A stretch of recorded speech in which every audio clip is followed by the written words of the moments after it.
Well, it's like we say with your first love's your best love, and then Czech was my first opportunity to coach internationally, and what warm, welcoming people.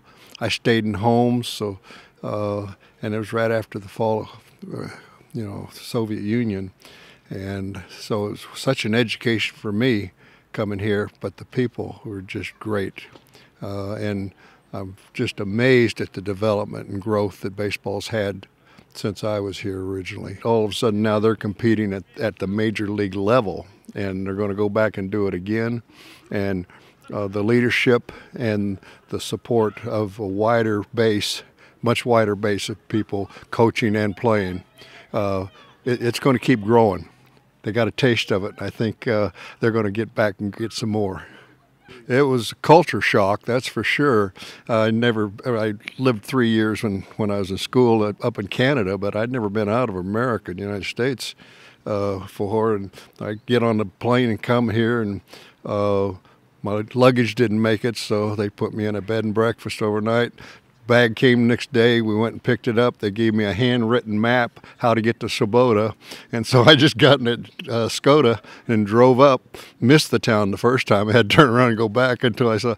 And no, I stayed in a family. Nobody spoke English, and but giving people. And every week I'd go to a different place and stay at different people. It's the major part of my baseball experience. It took me places and met with people that I never would have had a chance otherwise. So I'm a very lucky man. I got to work with a lot of really outstanding people and baseball players with the national team, and combining that with going around to all the clubs and working with them for a week, I got to see what Czech baseball was at the base and at the top at that time. And great people, when you got people like Pavel Kadim, and they stayed in it. And that was the thing I really tried to get them to do, is stay in baseball. Because before, when people quit playing baseball, they just went away. They had family and jobs. It's understandable. But the best of the best, they've stayed around and really done great. It's I never met a more passionate group of players my first year. I mean, granted they were somewhat limited maybe, but gosh, they went with me all the way. I mean, I didn't have to try to convince anybody because they bought into it, and that was a special group of people back in 91, 92 with that. So, but what they're at now, I'm just amazed. You had great leadership over the years, and they've got to a point where it's first class now, promoted, and marketing and things. I looked at that program from the European Championships last year, looking at all the facilities. Oh my goodness, they've done a great job. It's a matter of people really starved to know more and do more, and I think the thing I believe in that Czech Republic, Czechoslovakia, and then Czech Republic did is they developed Czech players with Czech coaches, and it was a Czech. They weren't going out and getting passport people to try to fill spots.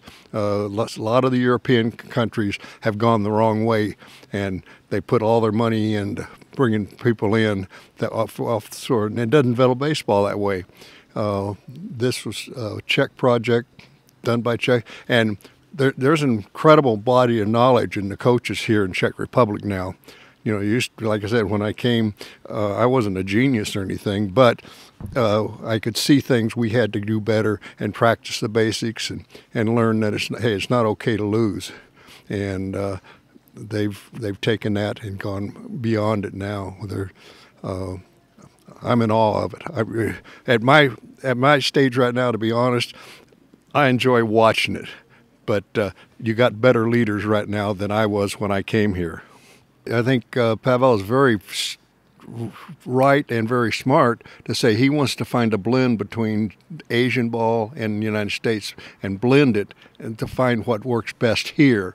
And I mean, he sees it as the Czech baseball organization and successes are going to be ideas and philosophies that other countries in Europe have to adopt it. So if they're going to catch up, and you bet, go where there's talent and knowledge, and grab all you can. But you've got players, young players going to college over in America now, and have a couple pitchers. They've had some arm problems in the situation, but they're going to be opportunities in Japan and the United States that would just broadens the opportunities for Czech baseball. Hey, he's a smart guy. He's a smart guy. Like I said this morning when I was talking to the group, and he playing center field on those national teams. He'd come in and quiz me and ask me questions about what pitches we're calling and what we're trying to do with the hitters and everything. He was always looking and learning, and he still is. And that type of leadership, he's got a vision. He's not just thinking about the trip last week. He's planning for the next big thing. And he's an incredible individual, a doctor in neurology, and he's still coaching and driving it. I'm amazed that he has that kind of energy. But and he doesn't do it alone. It takes a lot of people working with him, but he's the leader, and he's got the vision, and he's resetting the standard every time. So can't do anything but get better.